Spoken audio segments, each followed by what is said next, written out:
কারণ আমাদের যে বাবা মা গরিব, আমাকে বিয়ে দিতে পারে না, আমি তো বড় পরিবারের ঘরেতে যাইতে পারবো না, এর কারণে। আপু কেমন আছেন?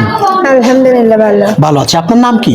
আমার নাম মোসাম্মদ মায়া আক্তার। মায়া আক্তার। দেশের বাড়ি কোথায় মায়া? দেশের বাড়ি গাইবান্ধা পলাশবাড়ি। গাইবান্ধা পলাশ বাড়িতে, তাই না? আপনার বয়স কত? 24। 24 বছর। মূলত কেন আপনি এসেছেন এখানে? বিয়ের জন্য। বিয়ের জন্য? আপনার বিয়ে হয় নাই? না, আপনার নাকে নাক ফুল কেন তাহলে? এমনি করছি। মানে এমনি পড়েছেন? জি।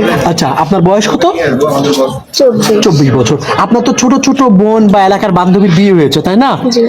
খারাপ লাগে না ওনাদের বিয়ে হয়েছে, আপনার বিয়ে হয় নাই? অবশ্যই লাগে, আমার বাবা মা গরিব দেখে বিয়ে দিতে পারে না যৌতুকের কারণে। যৌতুকের কারণে বিয়ে হয় নাই, তাই না?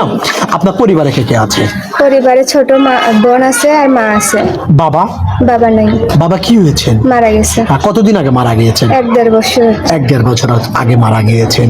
এখন আপনারা বোন এবং আপনার মা এবং আপনি 3 জন আছেন, তাই না? আপনি কি করেন? আমি কিচ্ছু করি না এখন। আপনার মা? আমার মা মানুষের বাসাতে কাজ কাম করে, আমাকে লেখাপড়া করাতে পারে না, এর জন্য আজকে আমি মিডিয়ার সামনে আসছি। মিডিয়ার সামনে এসেছেন। প্রিয় দর্শক, বগুড়ার মেয়ে, উত্তরবঙ্গের মেয়ে, খুব শখ করে কেউ ক্যামেরার সামনে আসে না, সবারই পরিবার আছে। আচ্ছা, মূলত বিয়ে করবেন, বিয়ে করার জন্য এসেছেন, তাই না আপু? বেমানি করার ইচ্ছা নাই? না, আচ্ছা, আপনার সাথে আপনাকে কেউ যদি বিয়ে করতে চায় কিভাবে যোগাযোগ করবে আপনার সাথে? আপনাদের সাথে।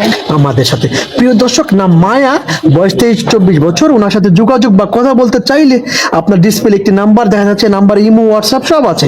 ইমোতে বা হোয়াটসঅ্যাপে মায়ার একটা স্ক্রিনশট মেরে পাঠিয়ে দিবেন, সঙ্গে ভয়েস করে পাঠিয়ে দিবেন, আমরা যোগাযোগ করিয়ে দিব। মায়া, এমন সময় আছে আপনার বয়স হয়েছেন বা একজন বয়স্ক লোক আপনাকে বিয়ে করতে চাই, ওনার স্ত্রী আছেন, স্ত্রী মারা গিয়েছেন, এরকম ভাবে যদি কেউ থাকে? সমস্যা নেই।